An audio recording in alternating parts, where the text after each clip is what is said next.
Bueno, pues vamos a ir empezando porque así no nos comemos el tiempo y vamos a abordar esta cuarta mesa de diálogo. A ver.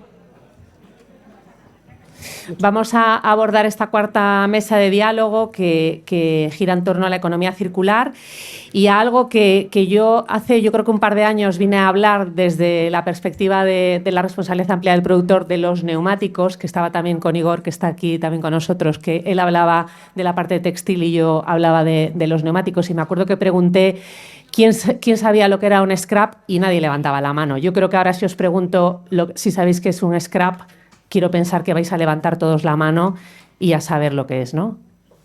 No. Bien.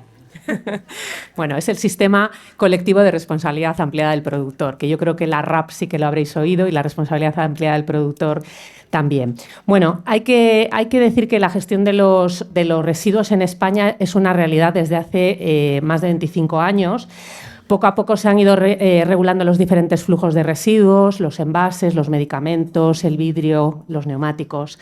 Y desde hace 3 años, con la tercera ley que tenemos en España de residuos, la ley 7/2022, se empezaron a regular y se abordaron otros flujos de residuos que hasta ahora no se habían abordado, y uno de ellos es el del sector textil, lo cual es curioso porque es un sector que se dice siempre que es de los más contaminantes que hay, y por dar así algunos datos, se dice que es el responsable del 10% de las emisiones de CO2, que es mucho más que el transporte marítimo y aéreo juntos, es responsable del 20% de la contaminación del agua a nivel mundial, consume 93.000 millones de metros cúbicos de agua al año, además del impacto que genera sus residuos, porque en Europa cada ciudadano desecha, yo creo que son cifras que todos más o menos hemos escuchado, pero creo que son importantes resaltarlas porque cada uno generamos en torno a 16 kilos de residuo textil cada año, del cual solo el 12% se recoge adecuadamente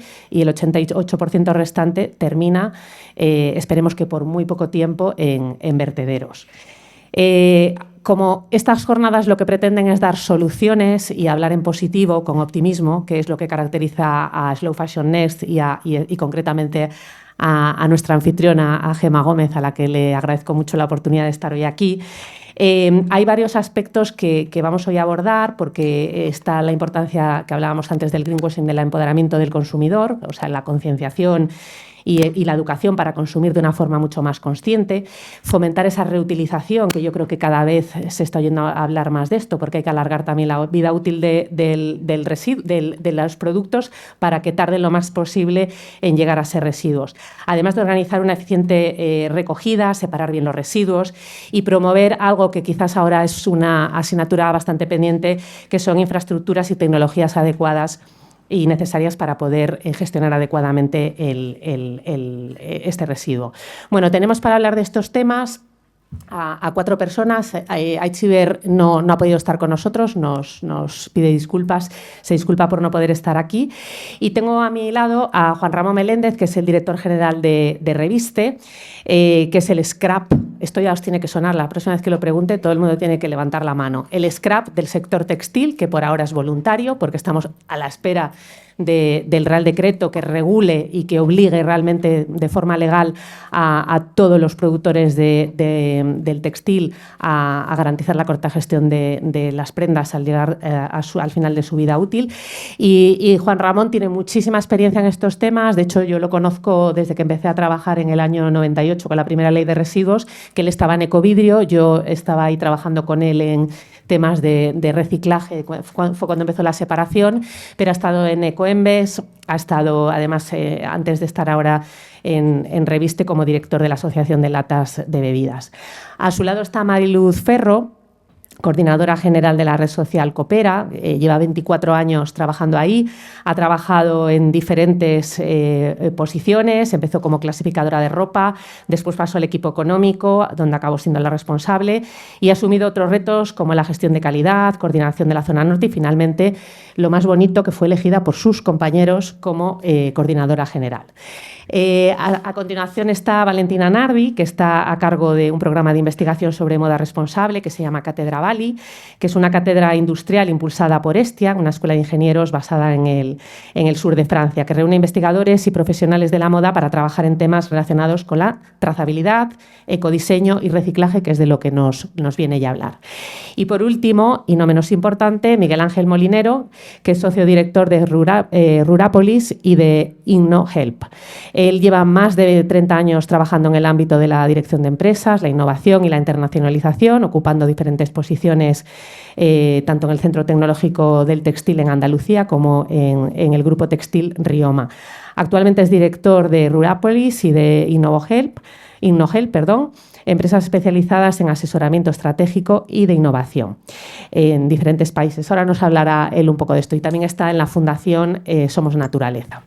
Bueno, para un poco ubicar a cada uno de ellos y para empezar a hablar de algo que Gemma nos marcó como el tema más importante para poner aquí en valor, que es la cooperación y la colaboración entre actores para que funcione esto, os voy a pedir a cada uno que brevemente pues, contéis cuál es el papel dentro de esta importante labor que tenemos de afrontar la gestión del residuo textil.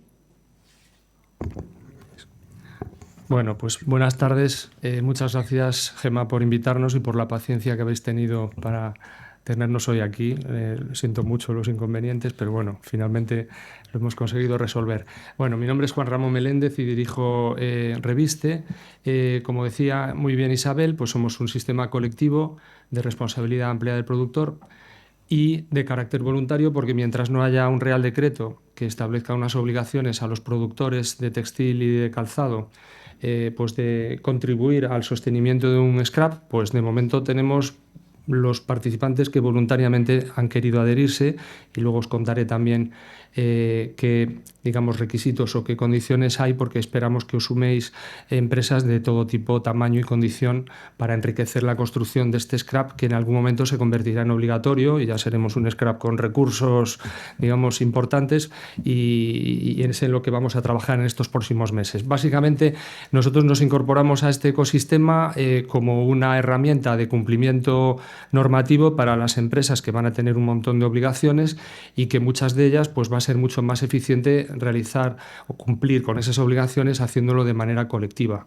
En vez de que cada uno trate de resolver una serie de objetivos que seguro la ley nos va a imponer, ¿no? Pues de prevención, de reutilización, de reciclado, etcétera, pues hacerlo de manera colectiva, cosa que ya se ha visto en otros flujos de residuos, pues que es realmente quizá la manera más eficiente de hacerlo. Y aunque algunas de las empresas que tenemos ahora mismo ya han hecho sus pinitos en estas cosas, pues todos se han dado cuenta de que el reto y la magnitud de hacerse cargo de la circularidad de una cantidad estratosférica de toneladas, ¿no? Pues requiere, digamos, de un esfuerzo tan grande que es mejor abordarlo entre todos, ¿no? Así que, nada, luego continuaremos hablando de todo esto. Así que... Sí, Mariluz va a hacer la parte, o sea, aquí se han sentado así porque nos lo ha marcado esto, pero realmente están en un orden muy bueno, porque hemos hablado de lo que es la herramienta que necesitamos para garantizar la gestión del residuo textil, pero una parte muy importante es recoger ese residuo textil. Sí, nosotras ya, bueno, el scrap nace ahora con voluntariedad, pero nosotros llevamos ya 30 años en la cadena de una manera, bueno, llevamos, os cuento un poquito qué es Coopera. Coopera es una red de empresas de inserción, estamos en economía social, en las que históricamente, desde hace 30 años, empezamos con papel y luego fuimos ascendiendo, vamos a decir, recogiendo textil a través de contenedores, que veréis que también trabajamos en red con Moda Red y veréis contenedores que son de Cáritas. Nosotros somos empresas vinculadas a Cáritas, que sobre todo tenemos una misión común, que es la de inserción, que sería dar oportunidad de trabajo a las personas que están en riesgo o en situación de exclusión. Y con toda esta misión decidimos hacerlo a través de actividades medioambientales. Bueno, así los números un poquito, en Coopera somos 9 empresas, estamos en diferentes territorios y tenemos 3 plantas ya de tratamiento textil, hacemos la recogida, la llevamos a las plantas de tratamiento y sobre todo nos hemos dedicado siempre a la reutilización, porque pensamos que es donde ponemos también el valor a las personas que salen de nuestras entidades, de que puedan salir a trabajar en comercio y no clasificando ropa, que quizás no, igual ahora va a ser un mercado nuevo, pero bueno, íbamos aportando valor desde ahí. Y también preparamos para la reutilización. En total, en Moda Re recoge 43.000 toneladas anuales y solo en Coopera son 18.000. Y eso todo lo gestionamos. Tenemos también tiendas, o sea, sobre todo nos dedicamos a la reutilización, y tenemos tiendas donde luego toda la parte que recuperamos para reutilizar lo metemos en las tiendas para una segunda vida, tercera o los que hagan falta. Y, y lo que no vale para la reutilización, también intentamos preparar para el reciclaje, que esta es la parte más complicada. Porque preparar el postconsumo para reciclaje, cuando llegan prendas que vienen de todas las materias posibles, aunque tengamos también las fiber que les llamamos, que es donde detectamos también la fibra, es imposible recuperar todo porque hay mucha multicomposición. Entonces, me voy a callar porque yo me enrollo mucho. No, que está muy interesante. Aquí se trata de aprender un poco todo esto. Y lo que estamos haciendo también, que esta es la parte de en qué estamos, preparándonos hacia el scrap, pues estamos en esa incertidumbre de podemos prepararnos de muchas maneras. Nosotras hemos decidido empezar a colaborar con entidades que son igual que nosotras. Por ejemplo, en el País Vasco está Emaús, que también históricamente incluso tienen más años que nosotros más de 30, ellos más de 40, y venimos dedicándonos a las mismas actividades y con la misma misión. Venimos siendo competidoras en licitaciones de toda la vida y ya de un tiempo a esta parte hay personas nuevas en las entidades y hemos decidido quitar un poquito esos egos. Nos ha costado también trabajar durante un tiempo, casi 2 años, de hablar de cómo lo hacemos y cómo podemos afrontar también este reto juntas en el mismo territorio para no...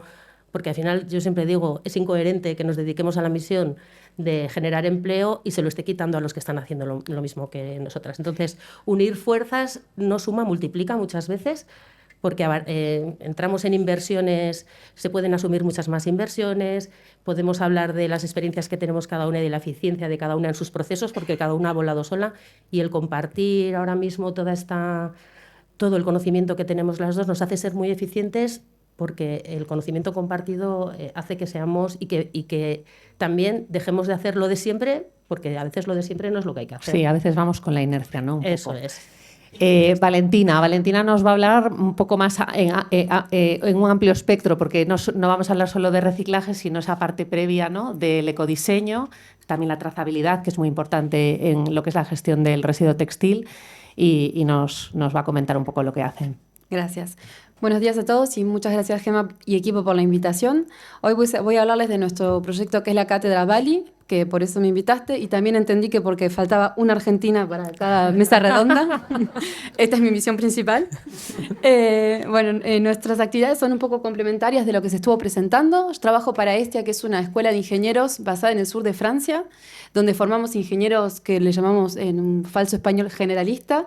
Quiere decir que nuestros estudiantes van a trabajar en aeronáutica, en los automóviles y en moda, gracias a esta cátedra, humildemente, y a Chloe, que también conoces. En nuestro ADN está la relación y la colaboración con la empresa, y es justamente de esta voluntad de hacer de la investigación el punto principal de colaboración con la empresa que nació la Cátedra Bali hace casi 10 años, un poquito menos, con la idea de un poco reconciliar la moda francesa con la innovación.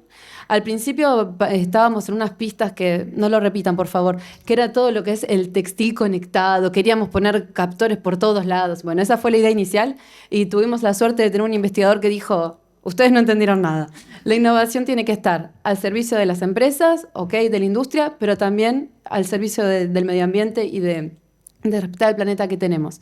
Y así fue que poquito a poquito fuimos interesándonos en esta idea de la moda circular, que hoy, por suerte, es un término que escuchamos por todos lados. Hace 10 años un poquito menos, pero es una buena noticia. Y hoy en día llevamos casi 10 años trabajando juntos con industriales y con otras escuelas en Francia, y nos concentramos efectivamente en 3 grandes temas, que son la trazabilidad y esta idea de promover el pasaporte digital del producto para favorizar la transparencia y la trazabilidad. Tenemos también toda una parte de nuestros trabajos que están dedicados al ecodiseño, cómo concebir estos productos desde el principio de la reflexión, pensar, por ejemplo, en el reciclaje, pensar en la reparación, y también, obviamente, en la parte del reciclaje tenemos una plataforma de Andaya que espero tengan la posibilidad de visitar algún día, que es el CETIA, en donde también tratamos de buscar cuáles son las barreras tecnológicas que existen hoy en día para para hacer el reciclaje a escala industrial y vamos trabajando justamente con empresas y con marcas para ver cómo podemos acompañarles. Pues venga, Miguel Ángel, te toca la parte difícil, además, que es la del reciclaje. Bueno, pues nada, muchísimas gracias por la invitación. Es un placer estar aquí. Y bueno, como una hora muy mala, yo voy a confesar mis pecados. Yo monté una tejeduría en China, lo siento. Año 2005, 2006, Entonces estoy sobre todo en calidad de consejero de Rioma. Rioma es una empresa textil dedicada a hogar decoración. Algunos de los aquí presentes la conocen. Con más de 50 años, que comercializa en 60 países. No es muy grande, pero sí está muy dispersa. Tiene filiales en Estados Unidos, en China, y ahora recientemente abrimos una en Egipto y otra en India.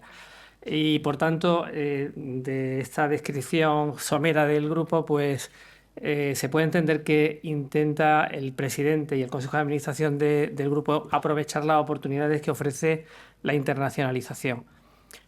Por tanto, miramos la estructura de costes, miramos la adecuación del producto a la demanda de mercado, pero además nuestro presidente está, ya se lo he dicho a algunos y a él no le importa que se lo digamos, está como una cabra.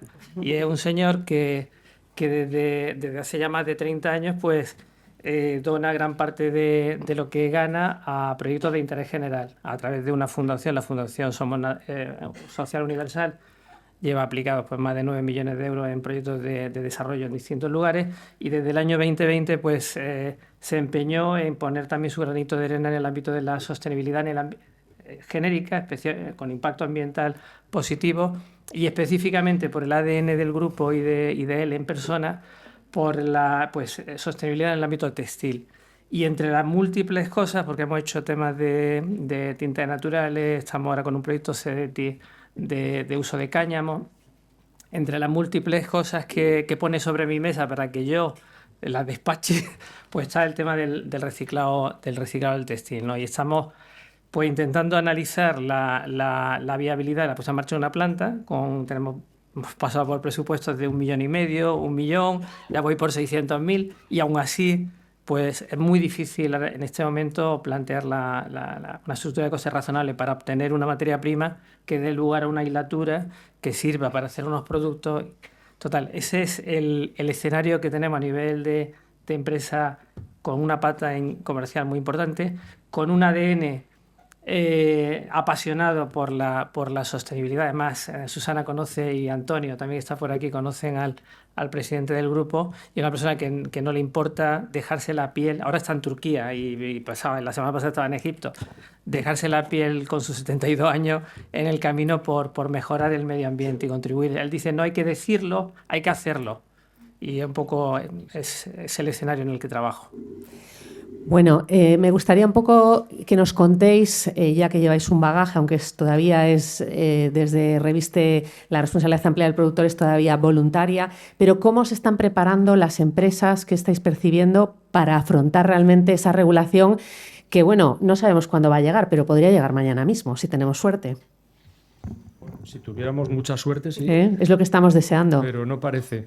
Bueno, los plazos, aprovechando que me das el pie de lo de los plazos legales, lo que nos están contando es que pues, probablemente haya un borrador de decreto en junio y que pues, luego el proceso de consulta pública y tal, pues que puede estar aprobándose entre finales del año y primeros del año que viene.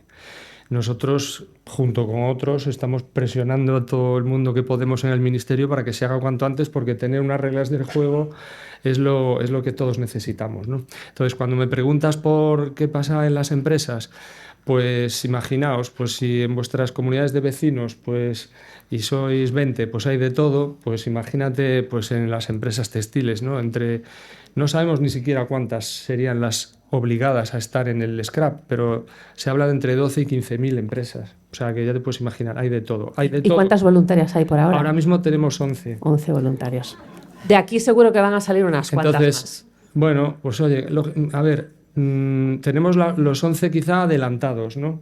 Muchos de ellos son grandes, ¿no? Porque, claro, a veces para tener visibilidad, tener capacidad de dedicar recursos, de dedicar gente, pues una empresa pequeña está sobreviviendo y a veces ni sobreviven, y todos estamos asistiendo a cierres de empresas con gran dolor porque luego eso no se va a poder recuperar, ¿no?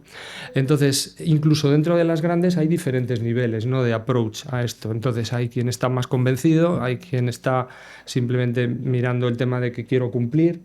Hay de todo, ¿no? Pero eso pues es lógico y es normal. Para eso viene la legislación, para convencer a los que no están convencidos. Bueno, para convencer y para obligarles, porque Por eso, a por eso. nadie se va a poder escapar de esto. O Por sea, eso. nosotros cuando empezamos también con el scrap de neumáticos, pues nos pasó lo mismo, que había empresas reacias, pero es que al final tienes que cumplir con la ley. Claro. Y si no, pues vas a tener la sanción correspondiente. Correcto. Entonces, ese es el primer eslabón, ¿no? Las empresas todavía están empezando a entender que esto les va a suponer obligaciones, unas que pueden resolver a base de financiar un scrap.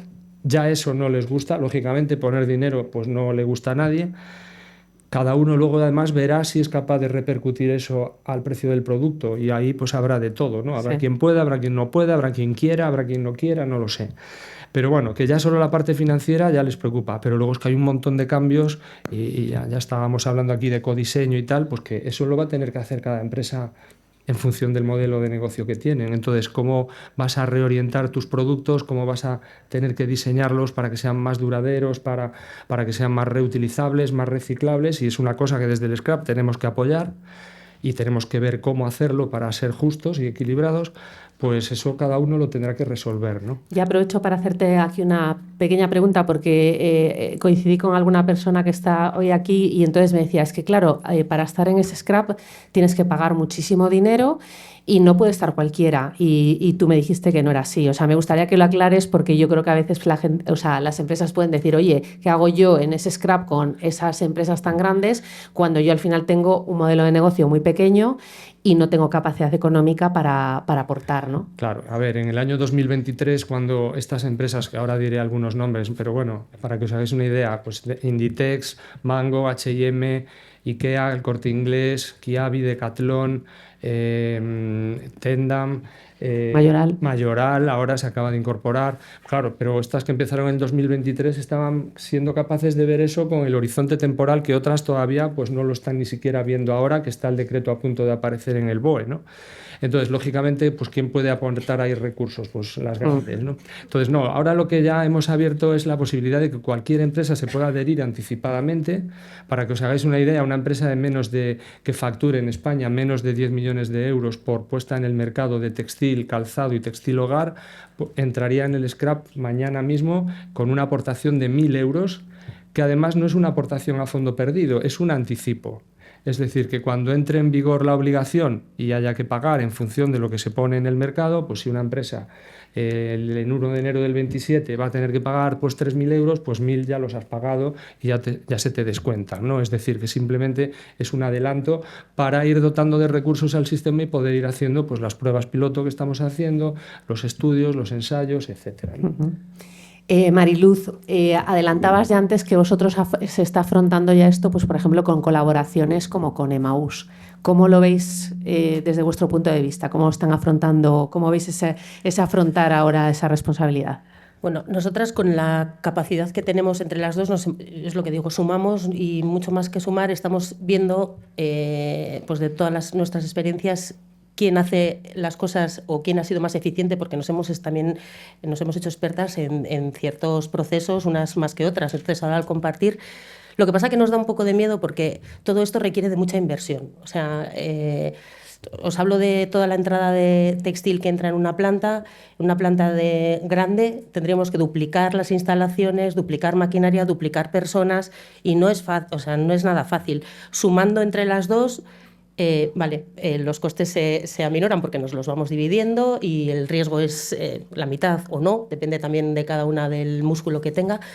Pero bueno, creemos que es el camino, porque sobre todo de cara a las administraciones públicas, que son las que licitan, y esperemos que cuando salga este scrap tan deseado y se hagan las licitaciones desde el scrap, si se hacen desde el scrap, porque entendemos que siempre que sí, si se licita, pues tendremos ese músculo, pero ahora mismo con el miedo o con la incertidumbre de hasta dónde ponemos músculo, porque llevamos haciendo esfuerzos toda la vida. Os hablo de recogemos 6.000 toneladas anuales en Vizcaya y es el único sitio donde se nos... Bueno, en el País Vasco es verdad que somos privilegiadas en políticas sociales y políticas medioambientales en todos los sentidos. Es la única, creo, y desconozco si hay alguna otra, que se paga y no se paga el 100% de lo que recogemos. Hay en otras localidades, en otros territorios en los que también trabaja Coopera, hasta se nos pide dinero por poner un contenedor en la calle. O sea, es como si quieres que te recoja la basura, o sea, quiero recogerte la basura, pues págame. Ya. Es algo así, ¿no? Entonces es un poquito perverso lo que hemos vivido hasta ahora. Cuando se abre esta oportunidad, no solo se nos abre a nosotras, claro, aquí se abre ya, va a haber dinero. Entonces, nosotras el riesgo que tenemos es que nuestras entidades, que lo llevamos haciendo toda la vida y que tenemos medios con el músculo que tenemos y gracias a las administraciones que nos apoyan y a muchas colaboraciones, llegamos hasta donde llegamos. Con este panorama que tenemos ahora mismo, yo siempre le digo a Juan Ramón, y vas a estar muy cansado de escucharme, pero también sería bueno que nuestras entidades entraran dentro de ese scrap en los órganos de gobierno o en los órganos de asesoramiento o de alguna manera tendríamos que entrar porque lo llevamos haciendo toda la vida. Sabemos, o sea, si nos preguntan ahora mismo los productores qué es lo que estamos produciendo, nosotros se lo decimos claramente. O sea, se puede reutilizar un 16%, un 60% también si exportas esa reutilización y el resto para reciclaje si sirve y el resto incinerar o si es que hay incineradora en el territorio y no lo tienes que llevar a un vertedero. Y luego todo el mundo quiere ser, toda la parte esta medioambiental, bueno, pedimos también esa reserva de mercado que ya ha salido para los contratos para las entidades sociales, bueno, entidades sociales para la economía social, la reserva de mercado que existe ahora en todas las licitaciones, que también aparezca en este... Luego nos vamos a la carta a los Reyes Magos. Luego es que lo de Imagina, lo estaba soñando esta noche y digo, imagínate un mundo maravilloso. Luego nos lo vamos a imaginar. En vuestro caso, Valentina, la parte de ecodiseño, ¿cómo se está trabajando? ¿Cómo está cambiando un poco esa parte de la prevención del residuo que al final pasa por ecodiseñar de una manera que permita pues, hacer las prendas mucho más duraderas? Y reciclables, sobre todo. Sí, nosotros sobre el tema del reciclaje también nos posicionamos en la parte de ecodiseño, como dijimos, y también en la parte del pasaporte digital del producto, porque cuando vamos a poner en marcha este tipo de reglamentaciones, la persona que recicla, tener la información de primera mano sobre esa ropa, es una información indispensable para poder tratarla correctamente. Y lo que dicen de la reglamentación me hace acordar también a lo que pasa en este momento con la reglamentación del pasaporte digital, pero bueno, no vamos a spoilear la mesa redonda de mañana. Es lo mismo, tenemos una deadline en 2027, que es casi mañana, y al mismo tiempo nosotros acompañamos a las empresas y les decimos sí, hay que anticipar, hay que prepararse, pero no conocemos el texto de la ley. Entonces es como si tuviéramos una película y el subtítulo no va a la misma velocidad. Entonces como que hay que ir... vamos trabajando un poco a tientas, ¿no? Imaginándonos lo que vamos a tener que hacer. Y claro, para las grandes marcas que mencionábamos o para las pequeñas empresas, no es lo mismo tener una persona que, sí, bueno, ahora tu misión va a ser estudiar la reglamentación y anticipar. Claro, en una pequeña empresa esa persona no existe. Va a ser la carga suplementaria de alguien que ya está a 300%. Así que bueno, esa es una de las dificultades que también está en el ecodiseño, porque también hay nuevas leyes que se están escribiendo ahora o empezando a aparecer, por las cuales no conocemos todo, entonces también hay que ir acompañando como podemos. En nuestro caso lo que logramos hacer es diseñar una metodología para acompañar a los diseñadores de producto o de marcas a poner la parte del reciclaje al principio de la reflexión. Es decir, no podemos diseñar cualquier cosa y después ver cómo lo reciclamos. Es mucho más fácil para todo el mundo y mucho más inteligente para medio ambiente desde la parte de diseño, a partir del momento en que empiezo a pensar en mi producto, pensar cómo lo puedo reciclar, cómo puedo hacer que dure más tiempo, cómo lo puedo reparar, porque no hay que olvidar que el reciclaje al final es como el último recurso, si puedo decirlo de esta manera, porque es la última opción. Antes de eso tenemos otras etapas que también son interesantes, como es la reparación, el upcycling, que estuve charlando con algunos creadores acá que están trabajando sobre eso, la reparación, etc. Entonces, bueno, el reciclaje, ok, vamos a desarrollarlo, pero tampoco pongamos toda la energía ahí porque tenemos otros pasos que también son interesantes. Sí, y sobre todo la conciencia también de los que seamos conscientes, los consumidores, de cómo consumimos, ¿no? Que yo creo que hasta ahora hemos estado consumiendo un poquito sin control y yo creo que en los últimos años también esto se ha visto un poco más contenido, o por lo menos quiero pensarlo. Bueno, hoy hablamos mucho de crear conciencia y claro que estoy de acuerdo, pero a mí me parece que lo que nos falta ahora es el después. Es decir, ok, tengo la información, ahora lo sé, puedo leer la etiqueta, etcétera. Bueno, ¿y qué es lo que frena para ir y consumir de esa manera? Porque al final vamos a escuchar muchos, vamos a estar todos de acuerdo. Y después, cuando cada uno está en boutique, es que realmente todos miramos la etiqueta, realmente todos consumimos de esa manera. Sí. Es quizás la etapa más difícil de pasar al acto. Sí. Miguel Ángel, tú tienes ahí la parte más complicada porque además el residuo textil tiene muchas complicaciones precisamente por lo que comentaban antes, sobre todo comentaba Mariluz, la diversidad de materiales que nos encontramos en cada prenda. Sí, bueno, desde el enfoque, en primer lugar, el modelo de negocio del Grupo Rioma tiene un elemento muy importante, que es el conocimiento del desarrollo de materiales textiles a lo largo de toda la cadena de valor, específicamente para hogar decoración. Desde el diseño de los hilos, por tanto el uso de los materiales correspondientes, los acabados, y eso además en un mercado, en un contexto internacional, donde en ocasiones han tenido que adquirir materias primas en un lugar para hilarlas en otro y tejerlas en otro, ¿no? Entonces, teniendo ese conocimiento, con la intención siempre de poner un producto en el mercado que sea a un precio razonable, y además con el requerimiento de que sea, para mí, la base fundamental, y es lo que intentamos impulsar desde el grupo, es que, primero, los materiales que se usen tengan el mínimo impacto y, si es posible, que no tengan impacto, es decir, fibras naturales en la medida de lo posible. Los biocompuestos pues, pueden ser una alternativa. Ahora está planteándose la posibilidad de agilizar el proceso de compostación de algunos materiales. Segunda estrategia, pues el ecodiseño nos parece lo más adecuado, ya que tenemos algunos productos que desafortunadamente pues, probablemente no tengamos alternativas sin impacto, pues tendremos que pensar en el ciclo de vida del producto desde el origen hasta el fin, ¿vale? Vistas esas dos cosas, nos encontramos con la tela. ¿Y ahora qué hacemos con ella, la que queda, ¿no? Que nosotros, de hecho, pues tenemos muchos subproductos, mucho material que tenemos que desechar.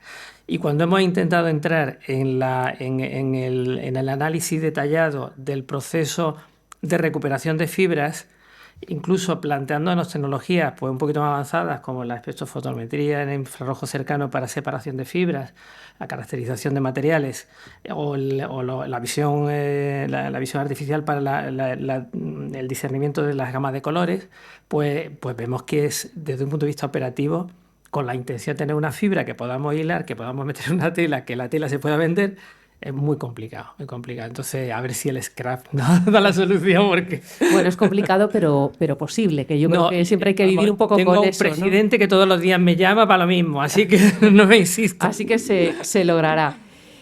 Bueno, para cumplir, decíamos al principio que para cumplir después con la regulación, lo fundamental va a ser esa colaboración entre todos los actores. ¿Cómo estáis ya trabajando? Y os lo pregunto, os lo lanzo a cualquiera. ¿Cómo se está trabajando esa colaboración entre todos estos actores que al final sois cada uno de vosotros? Bueno, vamos a ver. Desde luego, ya el mensaje que lanza por lo menos una asociación de empresas que son entre ellas durísimas competidoras y que deciden trabajar juntas en algo por primera vez, repito, por primera vez en el mundo. Eso se ha dado por primera vez en España y para esto, para abordar la RAP. O sea, no ha sucedido ni en Francia, ni en Italia, ni en Alemania, ni por otros motivos. Ha sido por que ya es importante, ¿no? Sí. Entonces, me parece lo suficientemente potente el mensaje como para que, madre mía, si estos grandes es que están viendo que esto, la única manera de hacerlo bien es uniéndose entre todos, pues desde luego yo, si fuera pequeño, me subiría inmediatamente a ese mismo autobús y vamos a ver, y si incluso me dejan de alguna manera participar, ¿no?, en orientarlo, pues mucho mejor, ¿no? Por eso queremos también incorporar empresas medianas, pequeñas, para, digamos, ahora que lo estamos pariendo, ¿no?, pues todavía estemos a tiempo de definirlo. Pero, sobre todo, nosotros nacemos con una vocación absoluta de integración. O sea, hay muchas entidades que lo están haciendo fenomenal, Emaús, Coopera, Cáritas, yo que sé, hay un montón de organizaciones que lo están haciendo bien, tanto de índole social como del puro índole privado, ¿no? Pues Humana, yo que sé, Texlink, hay un montón de empresas que vienen trabajando en esto y hacen las cosas muy bien. Y muchos ayuntamientos también. Lo que pasa que, claro, sin una regulación y sin unas normas y una financiación, pues la gente ha ido pudiendo hacer lo que buenamente Lo que voluntariamente ha Lo que podido. buenamente ha podido, claro. Pues ahora habrá más recursos y nosotros tenemos que recaudarlos de las empresas y tendremos que aplicarlos a lo largo de la cadena para que estas cosas sucedan. Pero nosotros no venimos a competir, desde luego, con las entidades de economía social, ya lo hemos estado hablando entre nosotros, y esto tiene que quedar claro. Nosotros venimos para cumplir con una jerarquía de residuos, venimos a cumplir con la prevención, vamos a hacer campañas para tratar de contribuir a crear esa conciencia de consumo sostenible, de consumo consciente, de consumo responsable. Puede sonar raro para alguien que viene de una organización en la que están, ¿no? Inditex y todo esto. Bueno, pues yo no sé lo que hará Inditex ni lo que hará H&M, pero sí sé lo que tenemos que hacer en el scrap y esto lo vamos a hacer. Eso lo primero. Luego fomentar la reutilización, la propia jerarquía nos lo indica y además es que por voluntad, o sea, queremos hacerlo. Y luego, claro, pues habrá que complementar la parte que falta. Toda la parte de reciclado, todas estas tecnologías que estáis comentando, que requieren inversiones descomunales, pues requieren financiación y requieren masa crítica. Es decir, tenemos que recoger más, tenemos que clasificar bien y tenemos que preparar el material para que luego pueda ser un input para esas plantas que lo puedan utilizar. Y la gente, hay tecnologías y hay empresas, algunas ya se nos han acercado y tal, que dicen, claro, mira, yo tengo este proyecto, reciclado químico, tengo la tecnología, tengo el dinero, 250 millones de euros de inversión, pero tú las toneladas, ¿cuándo las vas a tener? Claro. ¿Y cómo tengo garantía de ese flujo? Pues ¿no? seguro, todavía no lo sé. Entonces, pues habrá que poner más contenedores, tenemos que cambiar muchas cosas. Yo simplemente, si me dejas un minuto, un resumen muy breve. O sea, nosotros como Scrap tenemos que cambiar dos tipos de comportamientos. Un comportamiento empresarial y un comportamiento, digamos, ciudadano. El empresarial, porque tenemos que cambiar modelos de negocio, bueno, tenemos que promover que se cambien modelos de negocio para producir pues, ropa pues, con el menor uso posible de recursos, con el menor uso de productos químicos, que sea reutilizable, reciclable, duradero, que incorpore material reciclado. Eso, fijaros ya de lo que os estoy hablando. Y eso no va a ser rápido, ¿eh? Pero luego por el lado ciudadano lo mismo. Tenemos que convencer al ciudadano de que consuma de una determinada manera, valore determinados atributos de las prendas que ahora mismo quizá no está valorando, miran el precio, es barato, me lo compro y es lo único que le importa, pues tenemos que convencer al ciudadano de que valore otras cuestiones y eso implica a veces cuestiones estéticas, que la prenda no sea tan bonita, que el color no sea tan homogéneo. Bueno, habrá que trabajar ahí mucho a la hora de comprar y a la hora de gestionar el residuo. Hay que tirar todo al contenedor de recogida separada de textil, no solo la ropa buena, la mala, la regular, la toalla, la sábana, los calcetines, el zapato, la chancleta, la zapatilla, y eso tampoco va a ser rápido ni va a ser sencillo. Nos quedan 10 minutos y yo no quiero que se acabe esta mesa sin preguntaros un poco esa carta, eso que imaginamos, esas cosas que necesitamos, y voy a empezar por Miguel Ángel para que no se quede el último. ¿Cuáles son las actuaciones que crees que son necesarias para que funcione este engranaje? La primera ineficiencia del sistema es que, bueno, desde mi punto de vista, yo he leído y sabía algo de Scrap, pero no he tenido conciencia de la utilidad hasta ahora que me he metido un poquito. El problema de la pequeña empresa, porque digamos una pequeña empresa, es que estamos en el mercado, en el día a día, en un mercado hipercompetitivo. Entonces yo pediría que de alguna forma esa labor pedagógica, si me queréis, a ese perfil de compañías que son 14.000, ¿no? Sí, sí. Pues pueda llegar, porque que no se perciba esta iniciativa como una medida coercitiva, sino como una medida de impulso de una nueva forma de producir y consumir textil. Eso sería mi carta a los Reyes Magos, porque efectivamente si no se llega a una masa crítica, si no llega a un número de toneladas, es que en este entorno es imposible que haya una mínima eficiencia. Y por preguntarte también, ¿cuál crees que ahora mismo es el principal obstáculo que existe para que, aparte de, por supuesto, el regulatorio que estamos esperando? Que es... Sin duda la dimensión. O sea, yo ahora mismo cuando me planteo una plantita pequeña para hacer un par de procesos, me hacen falta un montón de toneladas y tengo que poner de acuerdo a un montón de gente para que la fibra que sale, bueno, suponiendo que pueda separar el algodón del poliéster, salga a un precio relativamente razonable para hilarlo. Y además unas características físico-químicas y de dimensión y razonables. Eso es altamente difícil, muy difícil. Entonces, si no tengo volumen, imposible. O sea, volumen o sea, vamos, lo que acabas de contar. Pedagogía y volumen. Bueno, exacto, volumen. Yo diría que antes que la inversión. O sea, efectivamente las inversiones son importantes, pero yo me da la impresión de que no es el principal factor limitante. De hecho, para un proyecto de recuperación de industria textil en la Alpujarra, hay posibilidad ya tenemos una referencia y hay una posibilidad de conseguir financiación europea en unas condiciones excelentes, de forma significativa. Entonces, yo creo que el principal obstáculo no es el volumen de inversión, sino la pedagogía y la dimensión. Y en el caso del ecodiseño de esa parte previa, ¿cuál crees que ahora mismo son las oportunidades que hay que lanzarlas, y luego el principal obstáculo? Yo diría que para nosotros se juega en dos niveles. De un lado, en la relación investigación-industria, y ahí estamos trabajando para hacerlo técnicamente posible y a escala industrial, porque hay muchas iniciativas que funcionan cuando estamos en la etapa laboratorio, y cuando queremos ir un poquito más lejos es ahí que encontramos las dificultades. Entonces, hacerlo técnicamente posible de un lado, y del otro lado hacerlo aceptable por no solamente los consumidores, también por los diseñadores, porque incluso a veces los diseñadores de producto dicen, no, pero yo no quiero esta materia reciclada porque no es igual, etc. Y cuando digo aceptable es un cliente que acepta de pagar el mismo precio por algo totalmente nuevo y algo reciclado, explicarle por qué no es más barato, y también justamente encontrar el modelo de negocios que pueda hacer que el negocio dure en el largo plazo. Esos serían para mí los dos desafíos. Y en el caso de la recogida, y en el caso del modelo que tiene Coopera, con la parte social, que es muy importante también. En nuestro caso, bueno, yo voy a hacer la carta. Me imagina sería que los productores hagan lo que tienen que hacer, y que desde el ecodiseño, desde diseño y desde los materiales que sean duraderos, o sea, porque es que yo solo puedo hablar de lo que llega a nuestras plantas. Cuando has dicho que hay que meter todo el textil evidentemente sí, porque eso es lo que marca la ley. A nosotros eso nos complejiza bastante la situación, porque va a entrar el triple de ropa a los contenedores y vamos a tener que clasificar el triple para aprovechar menos.